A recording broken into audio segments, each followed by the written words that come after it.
Hi, today we're going to be going over just some data from South Dakota from the website Data USA. So let's get into it. Just going over some surprising things I found. Median household income in South Dakota is $72,421. That was in 2023, which is from the previous year up about $3,000. That relatively strong income level surprised me, given that much of the state is rural. And that also, in addition, the average commute time is just 17.6 minutes, which is much lower than the U.S. average of 26 minutes, suggesting that people live closer to work where traffic isn't very heavy. It's also a nice quality of life indicator. Next, the home ownership rate is 68.6%, which is above the national average, which is about 65%.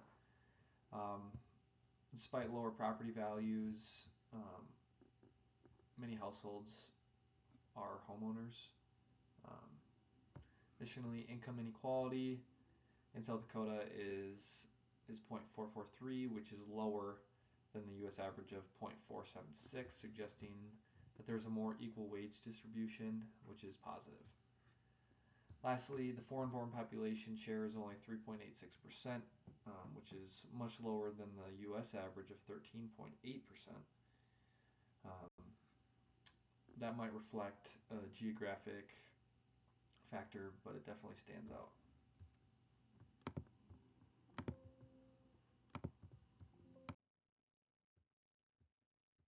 Just some things that didn't really make sense to me or I'm kind of skeptical about is the violent crime rate is 373 per 100,000 people, and it is said to have grown 136 per 100,000 since 2014. That seems very high for me, considering that the state is very sparsely populated, and I wonder if like the rural and urban areas skew the number. Additionally, the obesity rate in adults is 38.9%.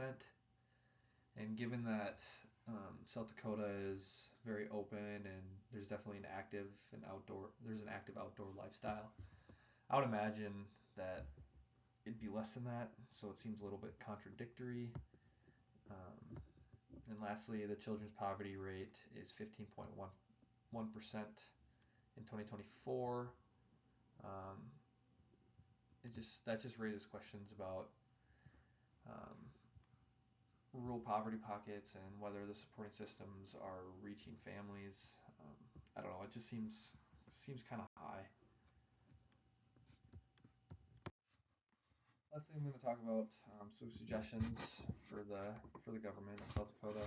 First is I think that they should target child poverty reduction initiatives. Um, since the children's poverty rate is 15.1%, being higher than the general poverty rate, the state could invest in targeted family services, early childhood education, nutrition programs, stuff like that.